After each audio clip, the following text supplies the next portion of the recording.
ఈరోజు బైబిల్ అధ్యయనం కీర్తనల గ్రంథము 24వ అధ్యాయము 10 వచనాలు చదువుకుందాం. ప్రార్థన. మిక్కిలి ప్రేమ కలిగిన దేవా, నీకు వందనాలయ.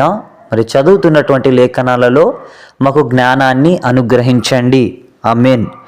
భూమియు దాని సంపూర్ణతయు, లోకమును దాని నివాసులను యెహోవావే.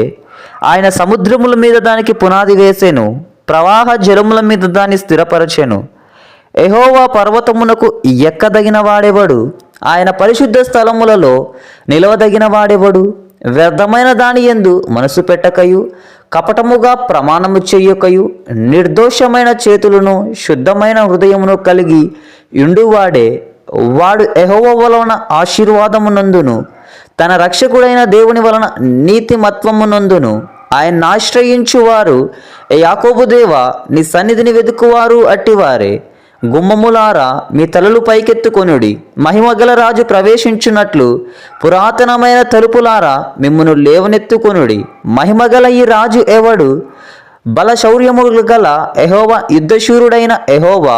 గుమ్మములారా, మీ తలలు పైకెత్తుకొనుడి. పురాతనమైన తలుపులారా, మహిమగల రాజు ప్రవేశించున్నట్లు మిమ్మును లేవనెత్తుకొనుడి. మహిమగల ఈ రాజు ఎవడు? సైన్యములకు అధిపతి యెహోవాయే, ఆయనే ఈ మహిమగల రాజు. ఆమేన్. ప్రార్థన. మిక్కిలి ప్రేమ కలిగిన దేవా, నీకు వందనాలు, స్తోత్రాలనైనా. చదివినటువంటి లేఖనాలలో మాకు జ్ఞానాన్ని అనుగ్రహించినందుకు నీకు స్తోత్రాలయ్యా. ఆమేన్.